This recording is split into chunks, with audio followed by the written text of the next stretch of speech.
Friends, welcome back in my YouTube channel.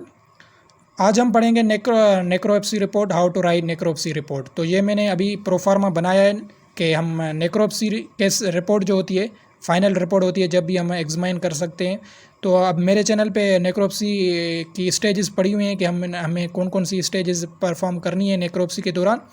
तो उसके बाद हम नेक्रोप्सी रिपोर्ट बनाते हैं। फाइनल स्टेज ये होती है कि नेक्रोप्सी रिपोर्ट बनाई जाए। तो जो नेक्रोप्सी रिपोर्ट बनाई जाती है वो कैसे बनाई जाती है, तो ये आज हम पढ़ेंगे। और उसका ये प्रोफार्मा मैंने दिया है कि उसमें कौन कौन सी चीज़ें आती हैं नेक्रोप्सी रिपोर्ट में। तो सबसे पहले नेक्रोप्सी रिपोर्ट में हमें जनरल बॉडी कंडीशन लिखना है। टॉप पे जनरल बॉडी कंडीशन रेफ़र करता है कि एनिमल का जो बॉडी कंडीशन था या ह्यूमन का जो बॉडी कंडीशन था वो कितना था, उसका नंबर हमें देना है। सबसे पहले हमने टॉप पे ये चीज़ रखनी है बॉडी कंडीशन की। उसके बाद नेचुरल ओपनिंग होती है। नेचुरल ओपनिंग की दूसरी पॉइंट होती है नेक्रोप्सी रिपोर्ट में कि नेचुरल ओपनिंग कहाँ से की है हमने, मतलब जब भी नेक्रोप्सी की है तो उसकी नेचुरल ओपनिंग हमने कहाँ से स्टार्ट की है, तो वो यहाँ पे लिखनी है। उसके बाद हमने बकल कैविटी का बताना है कि बकल कैविटी हमें नेक्रोप्सी के दौरान कैसे नज़र आई, उसमें क्या क्या चीज़ें थी। अगर नॉर्मल थी तो नॉर्मल, अगर कुछ उसमें कंजेशंस वगैरह या हेमोरेजेस वगैरह नज़र आए तो वो भी यहाँ पे लिखने। उसके बाद हमें नेज़ल कैविटी और फेरेंक्स के बारे में लिखना है। नेज़ल कैविटी और फेरेंक्स के बारे में हमें लिखना है कि हमने जब भी ओपन किया बॉडी को तो उसमें नेज़ल कैविटी और फेरेंक्स की क्या कंडीशंस थी, तो वो यहाँ पे लिखनी है। उसके बाद लेरेंक्स, ट्रेकिया और ब्रोंकी के बारे में लिखना है। वो हमें कैसे नज़र आई, उसमें क्या क्या सी चेंजेस आई, चेंजेस ना आई तो नॉर्मल लिखना है।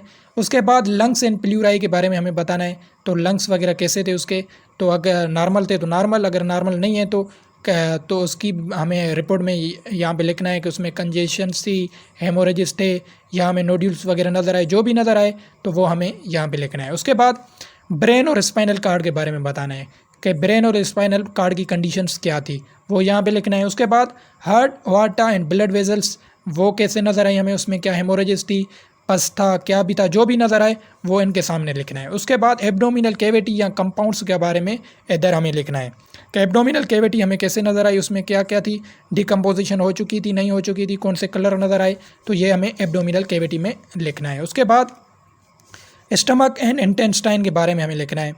स्टमक एंड इंटेस्टाइन हमें ओपन करके देखना है उसमें कौन कौन सी चीज़ें आई, क्योंकि फिर वो हमें रिपोर्ट में बताना है।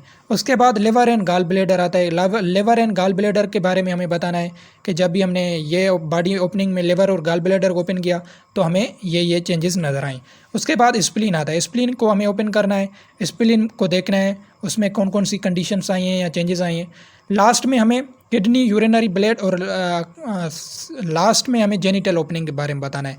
ये तीनों चीज़ें हमें लास्ट में रखनी है कि जेनिटल ओपनिंग में क्या क्या नज़र आया, क्या क्या चेंजेस है। ये जो था सिंपली एक प्रोफार्मा है नेक्रोप्सी रिपोर्ट करने का। मतलब नेक्रोप्सी रिपोर्ट हम ऐसे लिखते हैं, ये फर्स्ट एंड ये चेंजेस होती हैं, ये हमें हेडिंग देनी होती हैं। बताना होता है कि इस हेडिंग में ये आना आएगा, इसमें ये आएगा, जो भी आएगा वो हम जब नेक्रोप्सी करेंगे तो हमें पता चलेगा, फिर हम यहाँ पे लिखते जाएंगे। तो मतलब ये कि कहने का कि ये प्रोफार्मा है, ये आपको काम आएगा कि नेक्रोप्सी रिपोर्ट करने का ये तरीका है।